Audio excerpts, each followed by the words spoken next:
Hola, ¿qué tal? Gracias por acompañarnos en un video más de Brain, software pensado para los negocios. Este video es un video relacionado a un error muy común que sucede en WordPress y que lo estamos haciendo como parte de la iniciativa de becas de hosting gratis que tenemos en el proyecto de Hosting Gratis México. Y vamos a revisar este detalle y vamos a solucionarlo paso a paso y vamos a explicar cuál es el origen de este tipo de error que es muy común en WordPress y en este caso en particular cómo lo estamos resolviendo. Muy bien, aquí está el dominio de nuestra página brains.cloud y nos aparece el típico mensaje de error establishing a database connection o error estableciendo una conexión a la base de datos. Eh, esta implementación de WordPress está en una máquina virtual que tiene Linux en su versión Ubuntu 14.04 y tiene los siguientes recursos: un Virtual CPU y 0.75 GB de memoria, es decir, 750 megabytes de memoria, que es más o menos los mismos recursos que usualmente se encuentran en un servicio de hosting básico, en GoDaddy o HostGator, por ejemplo. Casi siempre nos dan un Virtual CPU y 1 o 2 megas de memoria. Entonces nosotros configuramos esta máquina con estos recursos, aunque podíamos asignarle más. Los configuramos justo para replicar la problemática que suele suceder en los hosting tradicionales y que, como en este caso, tiene que ver con la asignación de recursos a la implementación, en este caso de WordPress. Muy bien, lo primero que hicimos después de ver este error fue revisar si este error también ocurría no solamente ingresando a el nombre de dominio, sino también a la dirección IP. Si vemos esta dirección IP que termina en 118.212, es la misma que se reporta aquí como la dirección IP pública en donde está esta máquina virtual implementada. De tal manera que hicimos la prueba entrando directamente a la dirección IP y el error es el mismo. Verificamos también si entrando a la parte de administración el error persistía y en efecto nos da un poco más de información y nos dice que podríamos empezar por revisar el archivo de configuración wp-config.php para revisar si el nombre de usuario y contraseña está correcto, si el nombre de host a donde está conectando está correcto y si la base de datos si el motor de base de datos está funcionando. Entonces aquí es como una revisión en general, porque pues estas pueden ser las tres razones principales por las cuales sucede este error.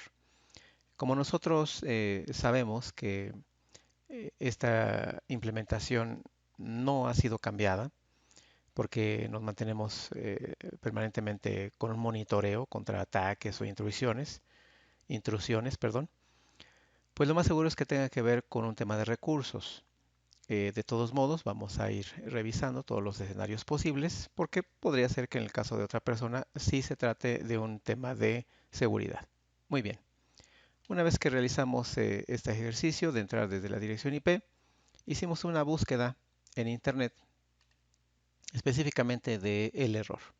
WordPress Error Establishing a Database Connection y nos aparecen varios mensajes, varios resultados. Y bueno, pues nosotros los entramos, por ejemplo, a este, que es cómo reparar ese error y básicamente nos habla de lo que ya habíamos visto aquí, que puede ser un problema de cambio de nombre de usuario y password para conectarse a la base de datos. Puede ser un problema de cambio del nombre del servidor en donde está la base de datos. O puede ser un problema de que el motor de base de datos no esté en ejecución. Y entonces aquí se exploran todos esos escenarios y nos explican en cada escenario qué es lo que tenemos que hacer, que es básicamente ir al archivo de configuración y ya sea reparar la base de datos o verificar que el usuario y contraseña funcionen. Aquí pues están haciendo un ejemplo de un proveedor de hosting y de cómo hacerlo con las herramientas de ese proveedor de hosting. Entonces este es uno de los escenarios más frecuentes, que algo sucede, se cambia el nombre de la máquina, se cambia el usuario y contraseña o incluso el nombre de la base de datos por error y pues derivado de eso ya aparece ese mensaje. Muy bien, ok. Entonces nosotros, para empezar a revisar todo este tema, lo que hicimos fue conectarnos vía SSH o consola a el servidor. Entonces esta máquina que está aquí y le vamos a dar a abrir. Nos aparece aquí el login y vamos entonces a ingresar las credenciales.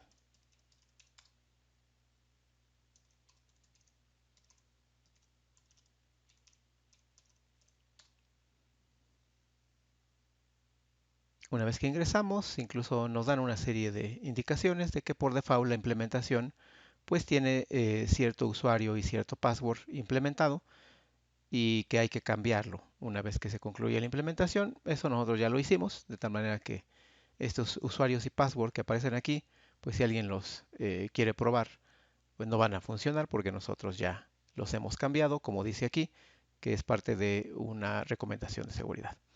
Muy bien. A continuación, lo que realizamos aquí nosotros fue revisar en dónde están los archivos de registro de errores de MySQL. Y entonces encontramos aquí esta página que nos dice, bueno, pues si usted quiere ver qué errores se han presentado en el motor de base de datos, pues puede revisar un archivo que está en var log MySQL error. Entonces lo primero que hicimos fue eso. Hicimos un listado en esa ruta.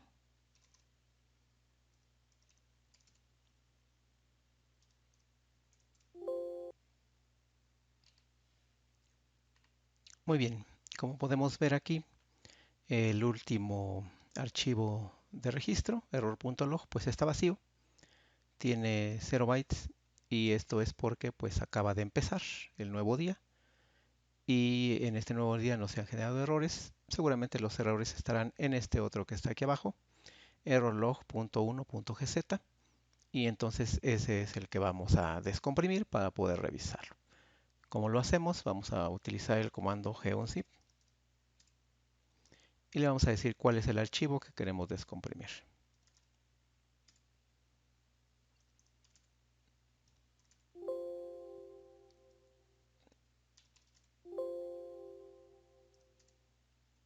Muy bien. Nuevamente tenemos que poner aquí el comando sudo porque seguramente vamos a requerir privilegios de administración. Una vez que lo descomprime, vamos a ver, y ahí nos aparece ya error.log.1, que es el archivo que ya se descomprimió y es el que vamos a revisar. Entonces vamos a poner que vamos a utilizar el editor nano con privilegios de administración que es sudo.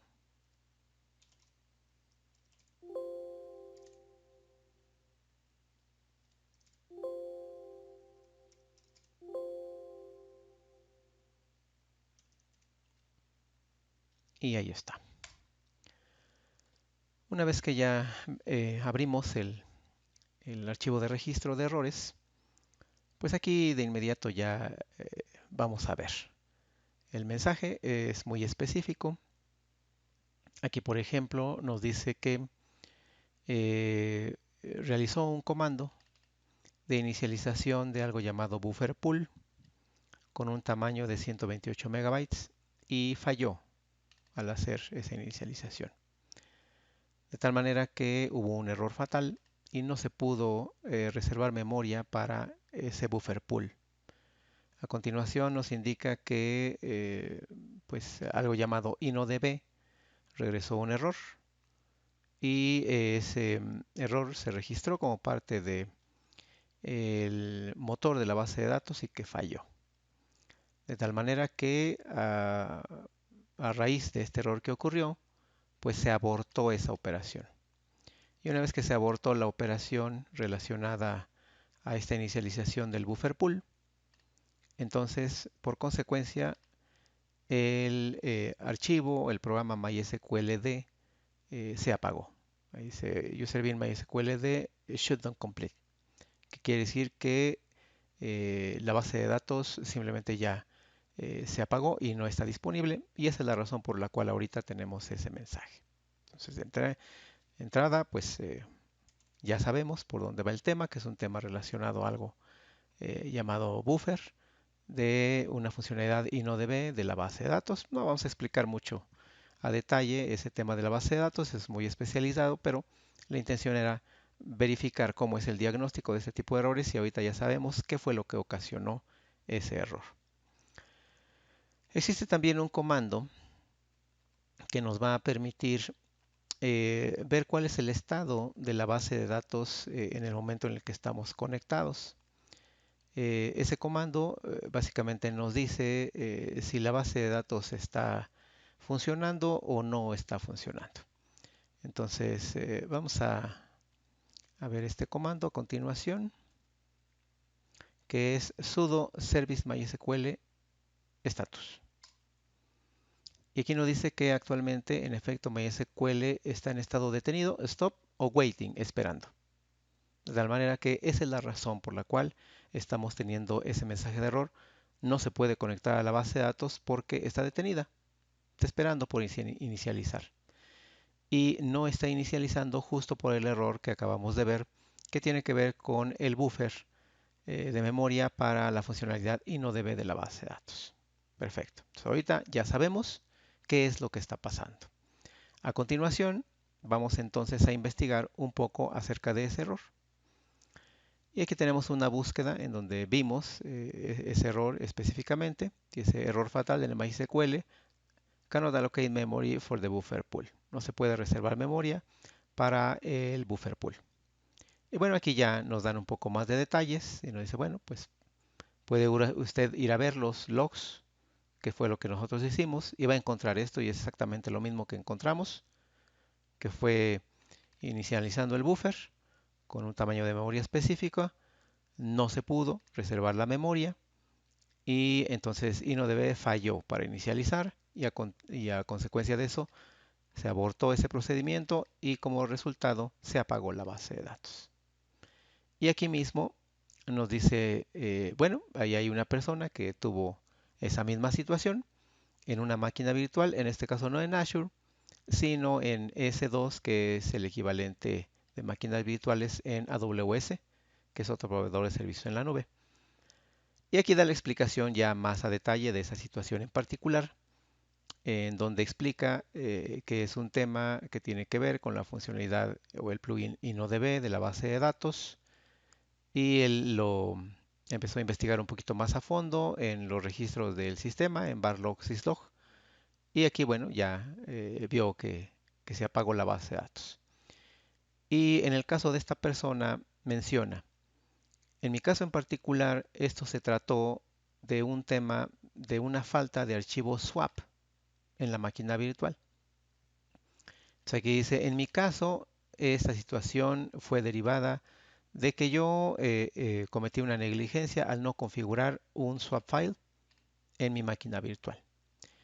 En todas las máquinas basadas en sistema operativo Linux, generalmente se configura un swap file o memoria virtual, que no es otra cosa más que un espacio reservado en disco duro para poder utilizarlo como memoria RAM si es que uno se queda corto de memoria RAM en esa máquina.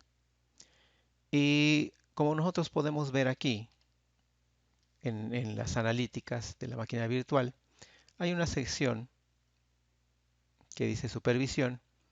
Bueno, aquí está en español, dice conclusiones, pero en inglés debería decir insights.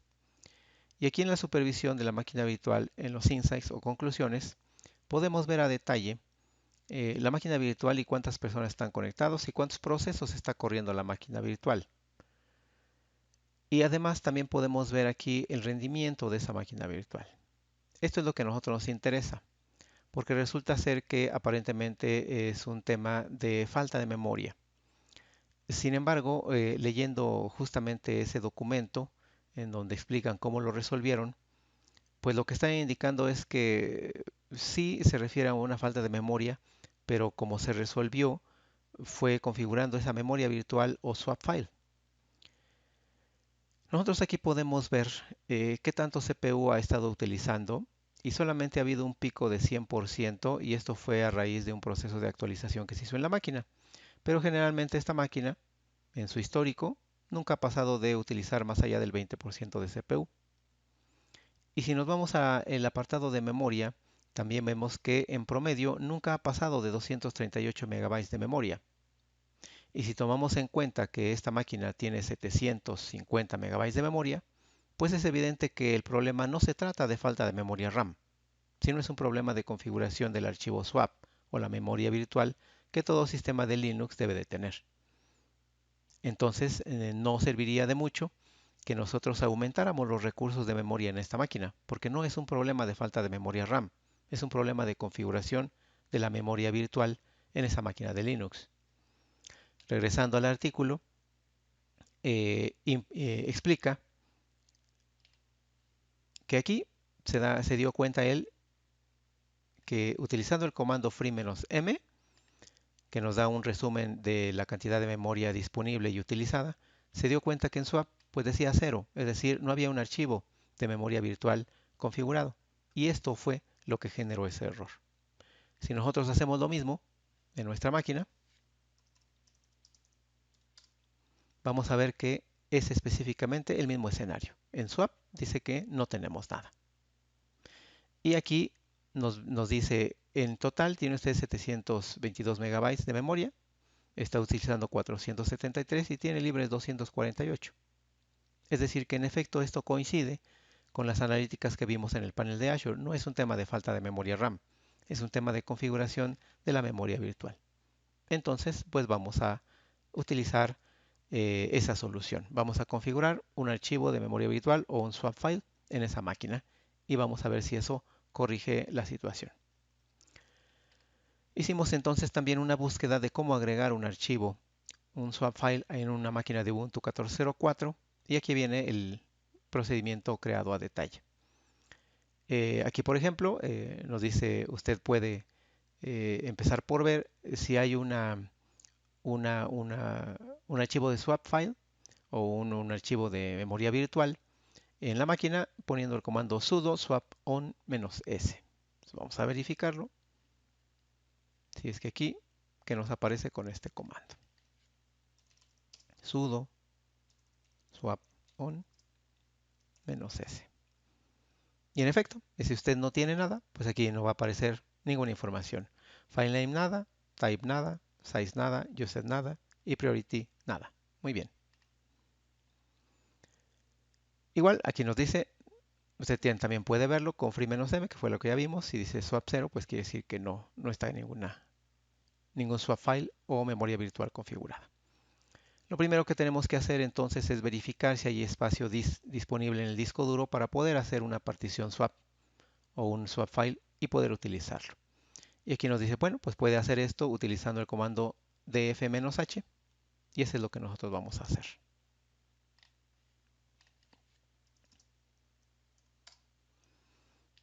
Y aquí nos dice, bueno, verifique el dispositivo dev-bda, en nuestro caso sería dev-sda1, y vea qué porcentaje de ocupación tiene. Y aquí dice que el tamaño de este disco es de 29 GB, que está utilizado 12 GB y que tiene disponible 17 GB. De tal manera que tenemos el 42% usado, es decir, tenemos mucho espacio disponible. Una vez que verificamos que sí tenemos espacio, hay dos maneras de crear el swap file. La manera tradicional, que es la manera lenta, y la manera rápida, que es la que nosotros vamos a utilizar. Entonces, de entrada, la recomendación para poder hacer un swap file o memoria virtual es utilizar un archivo o una partición del doble de tamaño de la memoria RAM que tiene esa máquina. De tal manera que si nosotros tenemos .75 GB, lo vamos a redondear a 1 GB y entonces vamos a hacer un archivo de memoria virtual o swap file de 2 GB. ¿Cómo lo hacemos? Pues con este comando sudo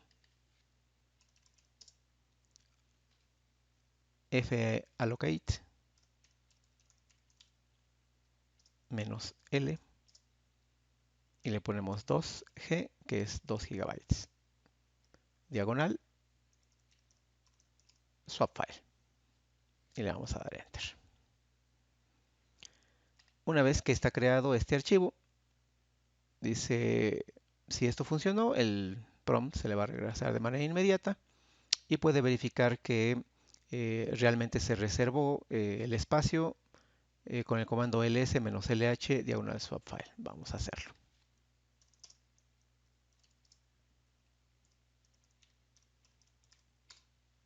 Y en efecto, ahí está el archivo y dice que mide 2 gigabytes. En este caso el ejercicio lo están haciendo con uno que mide 4 gigabytes. Una vez que está eso realizado, vamos a habilitar ese swap file. ¿Cómo lo hacemos? Pues siempre el tema de seguridad es importante y aquí dicen que los permisos de ese swap file deben de ser 600. Entonces vamos a utilizar el comando sudo chmod 600 a ese archivo.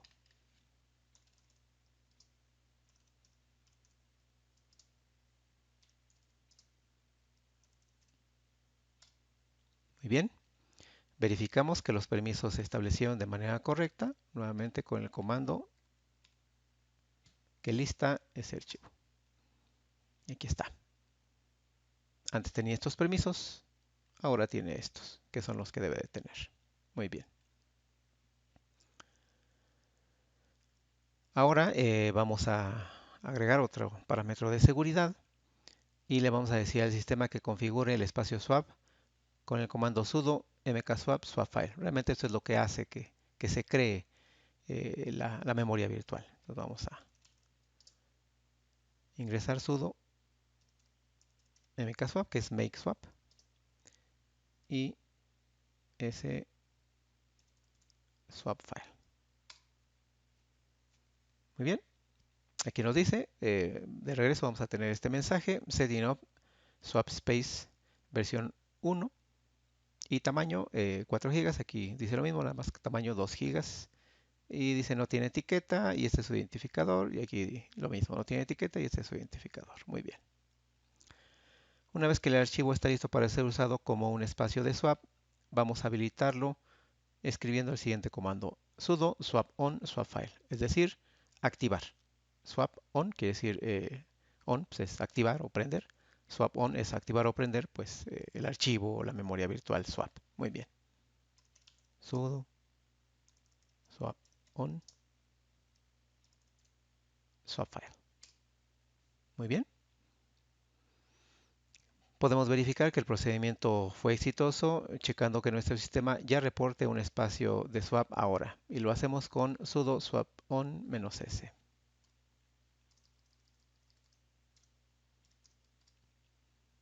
Y en efecto, ya nos dice que en swap file hay un archivo que es swap y que tiene un tamaño de 4 GB, pero aquí nosotros establecimos a 2 GB y prioridad es -1. Muy bien. Ahora que tenemos nuestro nuevo archivo de swap en memoria virtual, podemos usar free otra vez para corroborar eh, que realmente lo detecte el sistema. Y en efecto, ya aquí nos aparece. Antes nos decía 0, ahora ya nos aparece 2047. Total 2047, no estamos usando nada y libre tiene 2047. Muy bien. Finalmente, vamos a hacer que este archivo swap esté disponible y configurado de manera permanente. Y para eso vamos a editar el archivo etcétera-fstab, que es lo que configura los sistemas de archivo en Linux. Entonces vamos a ingresar sudo nano, que es el editor, etcétera, fstab. Y bueno, aquí nos van a aparecer los sistemas que actualmente se están montando. Y lo que aquí nos están diciendo es que lo que tenemos que hacer es agregar esta línea al final del documento.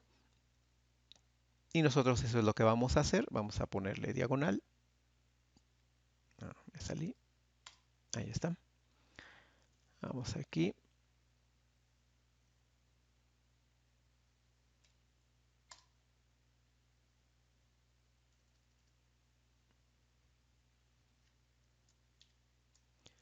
Vamos a poner diagonal swap file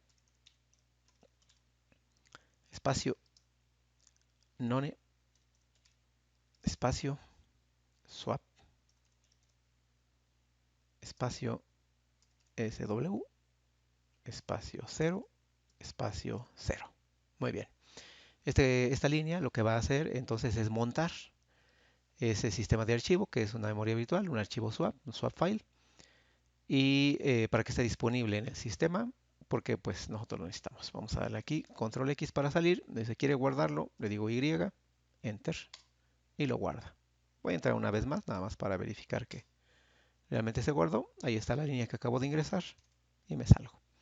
Muy bien.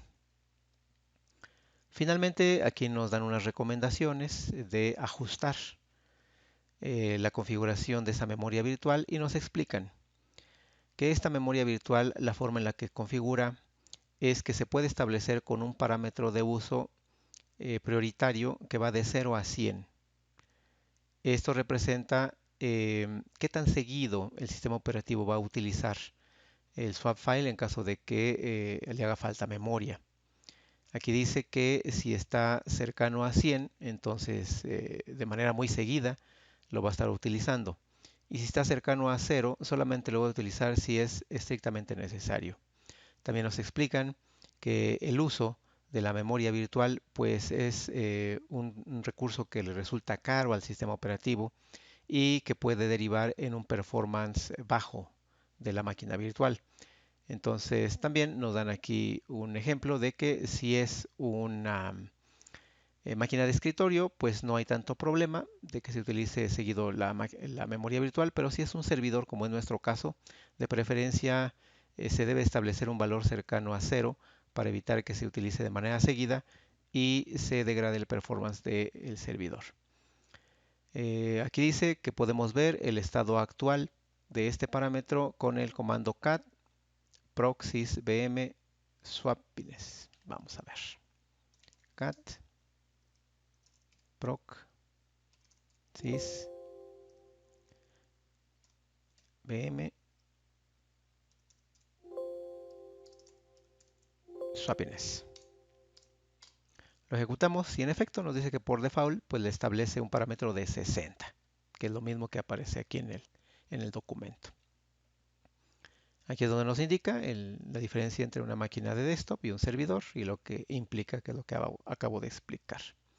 Muy bien, entonces como este es un servidor, lo que vamos a hacer es establecer ese parámetro a 10 para que está más cercano a 100, más lejano a 100 que 60 que está más cercano a 100. ¿Cómo lo hacemos? Con el comando sudo syscontrol vm swapness igual a 10. Vamos a ejecutarlo. Sudo syscontrol vm.swapiness igual a 10. Muy bien. Si volvemos a correr el comando anterior, ya nos dice que no está establecido a 60, sino a 10. Muy bien.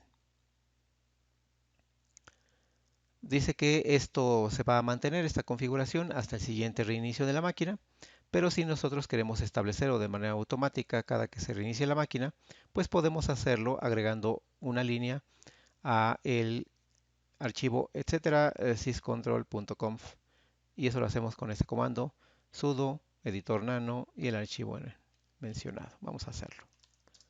Sudo nano etcétera sys.conf. Y bueno, aquí vamos a ver muchas configuraciones. Simplemente nos vamos a ir al final del archivo y vamos a agregar la línea que nos indican aquí. vm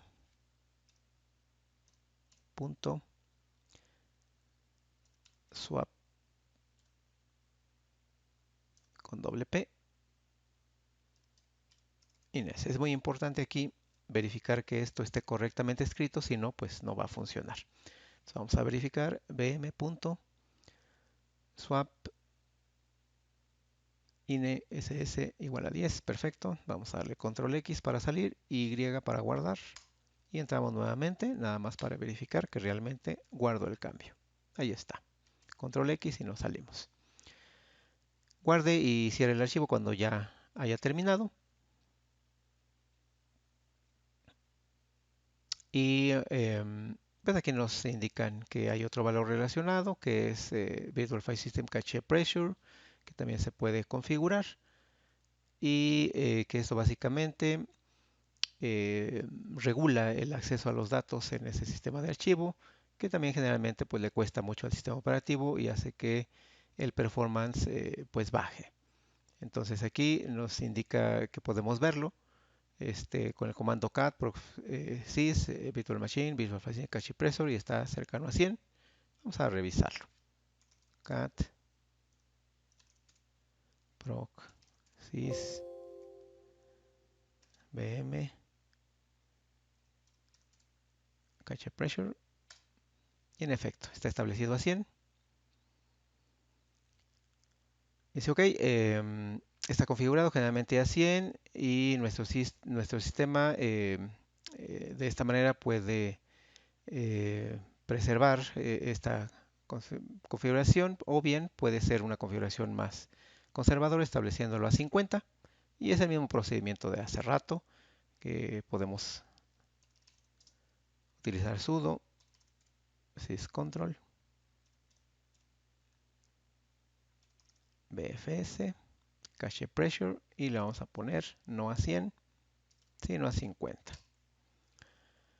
Nuevamente dice que esto pues seguramente cuando se reinicie se va a perder, entonces si no se quiere perder, se quiere establecer de manera automática, mismo procedimiento, vamos a etcétera syscontrol.conf y lo vamos a agregar.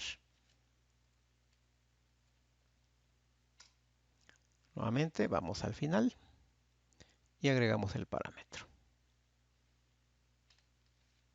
pm.bfs caché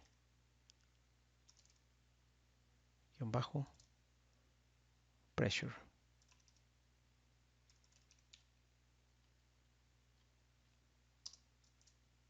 igual a, vamos a poner igual que arriba, sin espacios, igual a 50. Revisamos bm.bfs-caché-press. Muy bien. Control X, Y para guardar. Y nuevamente entramos y verificamos si se guardó el cambio. Ahí está. Control X y nos salimos. Muy bien. Eso es todo. Con esto ya debería de estar funcionando el motor de base de datos y entonces pues vamos a iniciar la base de datos y vamos a probar si eso ya hace que vuelva a estar disponible WordPress. Pues hay varias maneras de poder iniciar la base de datos nuevamente. Por aquí teníamos ya aquí status, pero puede ser también start. Vamos a decirle service MySQL start de iniciar y vamos a ver si inicia. Ok, dice que ya MySQL está iniciado y ejecutando bajo el proceso 115543. Si eso funciona, quiere decir que cuando yo vaya nuevamente a la dirección de la página y le dé a actualizar, debería de estar ya disponible la conexión hacia la base de datos y por lo tanto me debería de desplegar ya la página, lo cual así es. Muy bien, esta es una explicación extensa, detallada y como podemos ver, pues no es la única razón por la cual pudiera generarse ese error de conexión a la base de datos. Sin embargo, nos pareció útil poder ejemplificar en este video y explicar cómo es que en este caso lo estamos resolviendo nosotros. Esperamos que les haya sido de utilidad este video y no olviden visitar nuestra página en Facebook y nuestra iniciativa de becas de hosting gratis a través de la iniciativa Hosting Gratis México, en donde tenemos becas de hosting y dominio el primer año gratis para mujeres y estudiantes y al 50% de descuento para público en general. Pueden mandarnos aquí un mensaje por WhatsApp y de inmediato les vamos a responder. Y también pueden visitarnos en Facebook, en nuestra página facebook.com/hosting México gratis. O con que ustedes hagan una búsqueda de hosting gratis México, les va a aparecer aquí la, la página. Y bueno, ahí tenemos incluso pues varias personas que ya dan testimonio de que les hemos entregado su beca. Muy bien, este fue un video más de Brains, software pensado para su negocio, bajo la iniciativa de Hosting Gratis México. Hasta la próxima.